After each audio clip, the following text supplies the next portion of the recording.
দেখো class 7-এর page 71 তোমাদের যে 7 লেসনটা আছে মোংলি অ্যামং দ্য উলফস তার যে গ্রামারের প্রশ্ন আছে তার অ্যাক্টিভিটি 11টা আজকে আমরা করব। তো দেখো এটা পেজ 71-এ আছে। তো কি কোশ্চেনটা আগে আছে আগে দেখে নিই একবার। তো underline the present perfect tense in the following sentences. তাহলে এখানে যে সেন্টেন্সগুলো তোমাদের দেওয়া আছে সেখানে প্রেজেন্ট পারফেক্ট টেন্সটাকে আন্ডারলাইন করতে বলছে। প্রেজেন্ট পারফেক্ট টেন্স বলতে যে ভার্বটা এখানে ইউজ হচ্ছে সেই ভার্বটাকে আমাদের আন্ডারলাইন করতে হবে। তো দেখো তার আগে আমি তোমাদের একবার টেন্সটা বুঝিয়ে দিই যে ব্যাপারটা কি হয়। আমরা জানি আমাদের মেন যে টেন্স হয় সেটা কি হয়, প্রেজেন্ট মানে হলো বর্তমান, পাস্ট আর ফিউচার, ঠিক আছে। এর মধ্যে প্রতিটাকেই কিন্তু 4 ভাগে ভাগ করা যায়। যেমন প্রেজেন্ট ইনডিফিনাইট, তোমরা এগুলো কিন্তু লিখে নিতে পারো সুবিধার জন্য। তো মেন আমাদের 3খানা টেন্স আছে, বর্তমান, অতীত এবং ভবিষ্যৎ, প্রেজেন্ট, পাস্ট, ফিউচার। প্রতিটাকে 3টেকেই 4 ভাগে ভাগ করা যায়।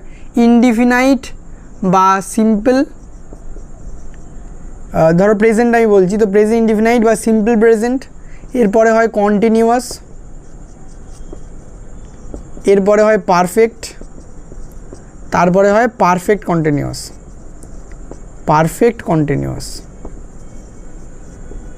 ঠিক আছে, এই 4 রকমের হয় প্রতি 3টেই। তো আমাদের এখানে যেটা বলেছে সেটা হলো প্রেজেন্ট পারফেক্ট, মানে এই প্রেজেন্টের এই পারফেক্টটা, এটা আমাদের আন্ডারলাইন করতে বলেছে। তো আমি তোমাদের আগে একবার এর গঠনটা ভালো করে বুঝিয়ে দিচ্ছি। প্রেজেন্ট পারফেক্টের গঠন এটা তোমরা কিন্তু খাতায় লিখে নাও। প্রেজেন্ট পারফেক্টের যে স্ট্রাকচারটা হয়, কেমন দেখতে হয় সেটা। তো প্রেজেন্ট, এরপরে কিন্তু আমি কোশ্চেনটা তোমাদের করাচ্ছি। প্রেজেন্ট পারফেক্ট টেন্স, ওকে। এর গঠনটা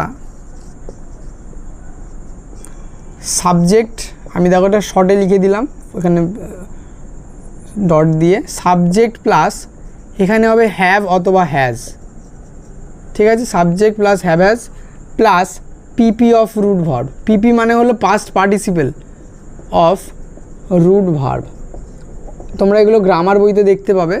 অনেক জায়গায় লেখা থাকে পাস্ট পার্টিসিপেল, অনেক জায়গায় লেখা থাকে V3, ঠিক আছে, মানে ভার্বের থার্ড ফর্ম প্লাস অবজেক্ট। তো এখানে আমাদের এই দুটো মিলে কিন্তু ভার্বটা হবে। এখানে হ্যাভ হ্যাজটা হলো হেল্পিং ভার্ব, আর মেন ভার্ব আমাদের এই যে পিপি অফ রুট ভার্ব যেটা দেওয়া থাকবে সেটা। তার মানে আমরা যে কোশ্চেনে আন্ডারলাইনটা করব সেটা হ্যাভ হ্যাজটা করব, এবং তার সঙ্গে যে ভার্বটা থাকবে থার্ড ফর্মে সেই ভার্বটাকেও আমরা আন্ডারলাইন করব। তো আমি তোমাদের কিছু এক্সাম্পল এখানে বলছি। দেখো তোমাদের তো যে কটা কোশ্চেন আছে সব কটা এক্সাম্পল। যেমন দে হ্যাভ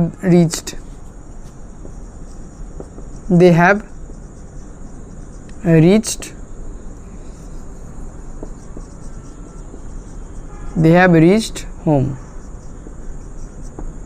তো এখানে কোনটা আমি আন্ডারলাইন করব? এই দেখো হ্যাভ হ্যাজ যেটা আছে আগে দেখবো সেটা আন্ডারলাইন করব, আর তার সঙ্গে যদি এখানে যেহেতু একসঙ্গে আমি আন্ডারলাইন করে দিচ্ছি ভার্বের থার্ড ফর্ম এখানে দেওয়া আছে, ঠিক আছে। তো এই দুটোর মিলিয়ে কিন্তু আমাদের প্রেজেন্ট পারফেক্ট টেন্সের ভার্বটা হচ্ছে। তাহলে আশা করছি তোমরা বুঝতে পেরেছো। এবার আমি মেন কোশ্চেনে ফিরে যাচ্ছি। দেখো তো এই গঠনটা কিন্তু তোমরা অবশ্যই লিখে নিও।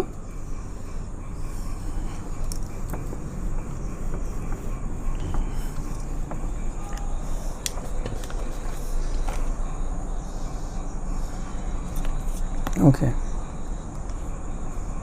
তাহলে আগে কোশ্চেনগুলো আমি লিখে নিই, তারপরে আমি তোমাদের আন্ডারলাইন করে এগুলো দেখিয়ে দিচ্ছি। তো দেখো কি কোশ্চেন দেওয়া আছে এগুলো।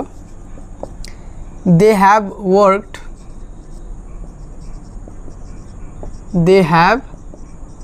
ওয়ার্কড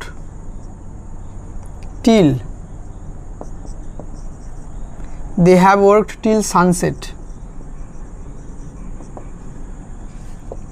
বিয়ের প্রশ্ন, he has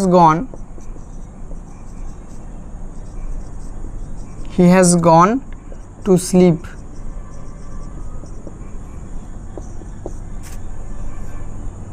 the actor has has received received the award,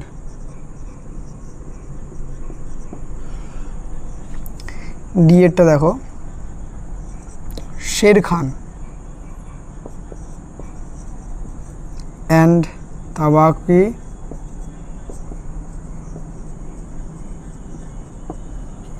have been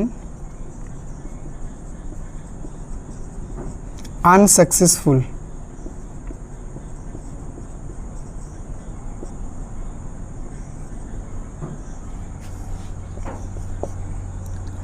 Balu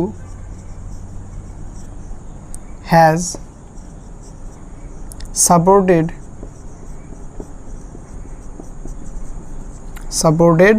the wolves.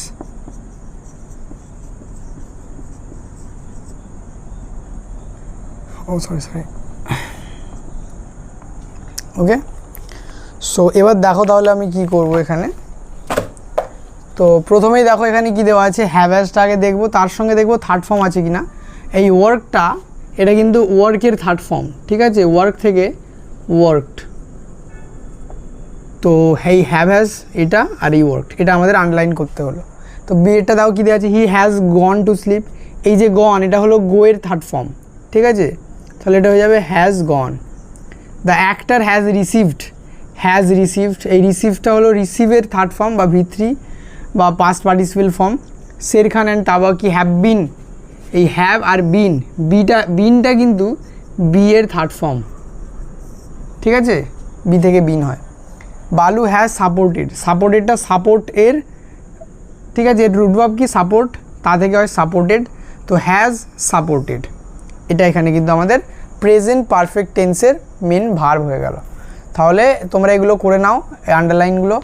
তো আশা করছি তোমরা বুঝতে পেরেছো যে এখানে কিন্তু মেন ভার্বটা কি হ্যাভ হ্যাজ হবে এবং তার সঙ্গে থাকবে ভার্বের থার্ড ফর্ম। এটা হলো প্রেজেন্ট পারফেক্ট টেন্সের গঠন। তোমাদের এই দিয়ে কিন্তু মিক্স সেন্টেন্সও পড়তে পারে।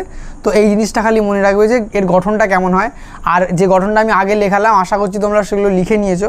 তো এটা তাহলে করে নাও তোমরা।